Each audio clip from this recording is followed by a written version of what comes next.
Assalamualaikum warahmatullahi wabarakatuh. Persatuan, perpecahan, dan ujian umat di akhir zaman. Umat Islam sejak awal telah ditetapkan sebagai satu kesatuan yang utuh, sebuah tubuh yang saling terhubung. Ketika satu bagian merasakan sakit, maka bagian lainnya seharusnya ikut merasakannya. Inilah gambaran ideal tentang ukhuwah Islamiyah. Bukan sekadar slogan, tetapi sebuah ikatan iman, akidah, dan kepedulian yang hidup dalam setiap jiwa muslim. Namun ketika kita menatap realitas hari ini, kita dihadapkan pada sebuah kondisi yang jauh dari gambaran ideal tersebut.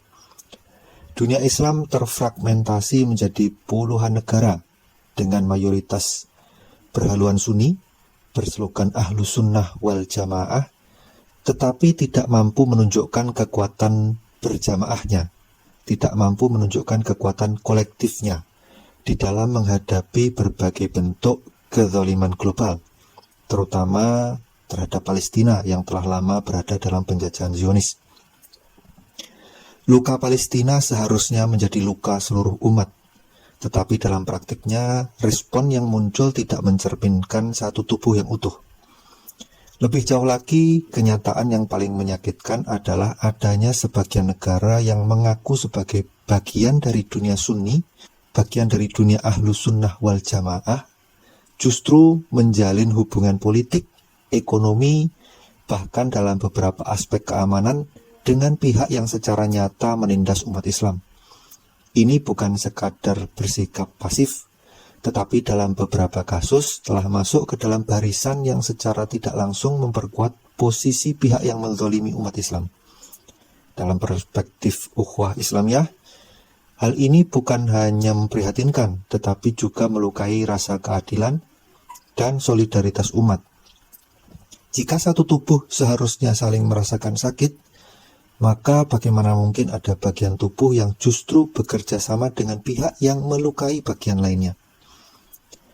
Di sisi lain, muncul fenomena yang tidak kalah kompleks. Ketika sebagian negara Sunni terlihat lemah, pasif, atau bahkan berkompromi, justru Iran yang berhaluan Syiah tampil sebagai pihak yang aktif mendukung perlawanan terhadap Zionis. Dari sini, sebagian kalangan mulai mengangkat narasi bahwa umat Islam tidak perlu lagi dibedakan menjadi Sunni dan Syiah. Mereka menyerukan bahwa cukup ada satu identitas, Islam, demi menghadapi musuh bersama. Narasi ini sekilas tampak menyatukan, bahkan terasa emosional dan menggugah. Namun, jika ditelaah secara lebih mendalam, pendekatan ini berisiko mengaburkan batas antara kebenaran dan penyimpangan. Persatuan dalam Islam bukanlah persatuan tanpa prinsip, melainkan persatuan yang berdiri di atas fondasi akidah yang benar.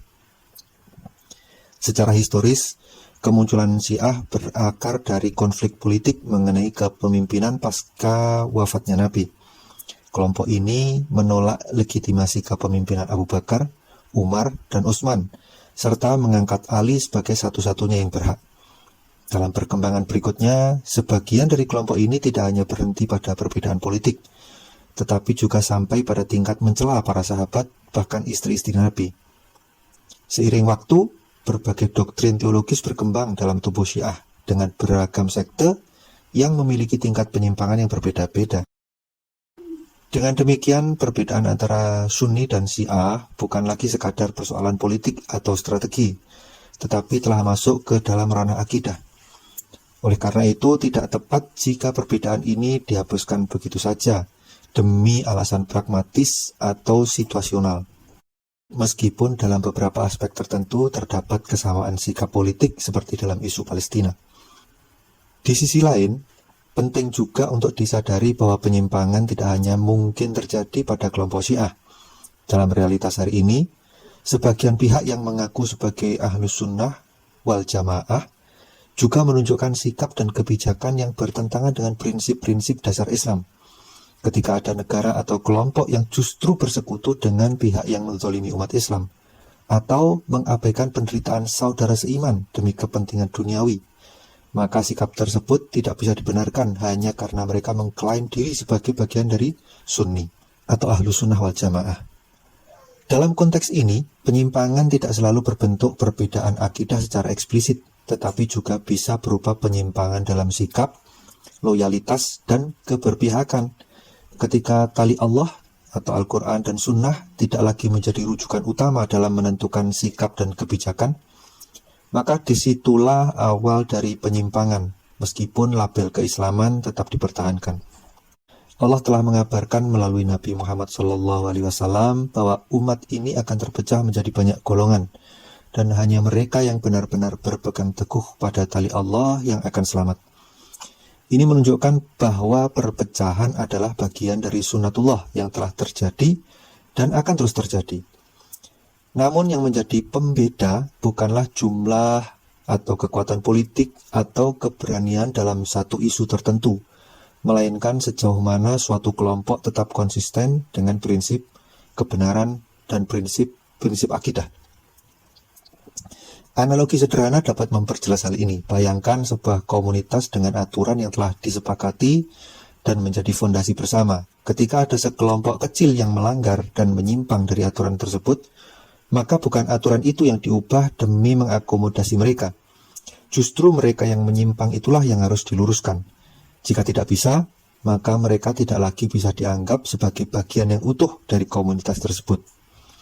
Demikian pula dalam tubuh umat Islam, konsep satu tubuh bukanlah konsep yang bebas tanpa batas. Ia memiliki fondasi yang jelas, akidah yang lurus, dan ketaatan kepada Al-Quran dan Sunnah. Mereka yang menyimpang dari prinsip ini, baik dalam bentuk penyimpangan akidah maupun dalam bentuk keberpihakan kepada kezaliman, tidak bisa secara otomatis dimasukkan dalam makna satu tubuh yang ideal. Oleh karena itu, umat Islam hari ini menghadapi dua tantangan besar sekaligus.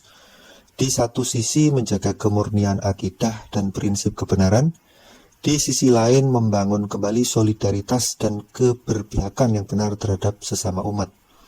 Kedua hal ini tidak boleh dipertentangkan, tetapi juga tidak boleh dicampur adukkan hingga menghilangkan batas antara yang hak dan yang batil.